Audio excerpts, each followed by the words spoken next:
एक बार की बात है, एप्लाचियन पर्वत के मध्य में बसे एक छोटे से शहर में दोस्तों का एक समूह रहता था, जो एक दूसरे पर मजाक करने से ज्यादा कुछ नहीं पसंद करते थे।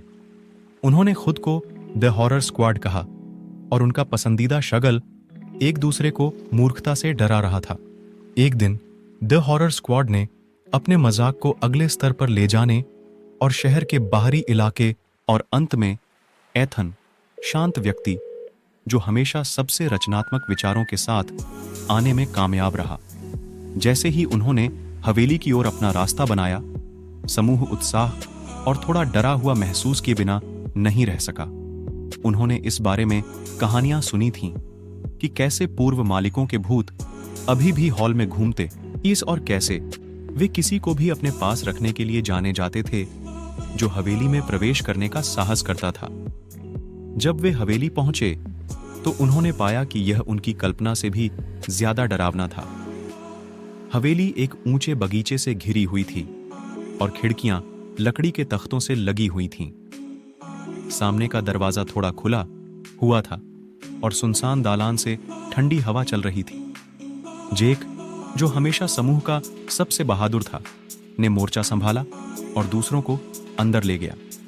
जब वे अंधेरे और चरमराती हवेली से अपना रास्ता बना रहे थे तो उन्हें अजीब शोर और भयानक छाया का सामना करना पड़ा। सारा ने डर को दूर करने की कोशिश की, लेकिन वह भी थोड़ी डरी हुआ था और सुनसान दालान से ठंडी हवा चल रही थी। जेक, जो हमेशा समूह का सबसे बहादुर था, ने मोर्चा संभाला और दूसरों को अंदर ले गया। जब वे अंधेरे और चरमराती हवेली से अपना रास्ता बना रहे थे तो उन्हें अजीब शोर और भयानक छाया का सामना करना पड़ा। सारा ने डर को दूर करने की कोशिश की, लेकिन वह भी थोड़ी डरी हुई थी। अंत में वे मास्टर बेडरूम में पहुंचे, जिसे हवेली का सबसे प्रेतवाधित कमरा कहा जाता था। जैसे ही वे कमरे में दाखिल हुए, उन्होंने कोने में एक आकृति खड़ी देखी। आकृति ने सफेद चादर ओढ़ रखी थी और वह भूत जैसी लग रही थी। समूह भयभीत था, लेकिन तब जेक को एहसास हुआ कि यह सिर्फ ईथन था, जिसने अपने मजाक के हिस्से के रूप में एक चादर पहन रखी थी। ईथन को उसकी रचनात्मकता के लिए बधाई दी, लेकिन इसके बाद असली खौफ शुरू हुआ। कमरा हिलने लगा और दरवाजा उनके पीछे से बंद हो गया। रोशनी टिमटिमाती है और तापमान गिर जाता है। समूह ने चारों ओर देखा, भयभीत, क्योंकि उनके सामने पूर्व मालिक की भूतियां आकृति दिखाई दी। मूर्ति के हाथ में एक मोमबत्ती थी जो उसके चेहरे को रोशन कर रही थी। उनके आश्चर्य सभी को डराने में कामयाब रहा था। वे सभी हंसे और एलेक्स को उसके शरारत के लिए बधाई दी।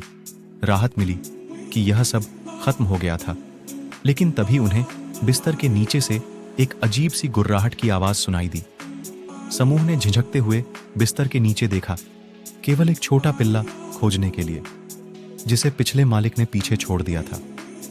पिल्ला डरा हुआ और अकेला था।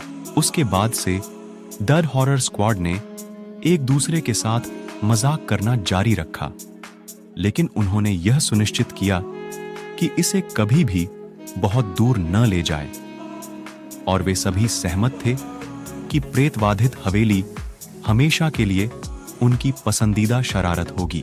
कुत्ते को साथ लेकर वे जल्दी से हवेली से निकल गए। जैसे ही वे शहर वापस आए, वे एक दूसरे के साथ की गई शरारतों के बारे में हंसे और कैसे वे सभी एक दूसरे को बेवकूफी से डराने में कामयाब रहे। उन सभी ने एक मूल्यवान सबक सीखा था कि कभी-कभी सबसे डरावनी चीजें भूत नहीं होती, बल्कि हमारी अपनी कल्पनाएं होती हैं।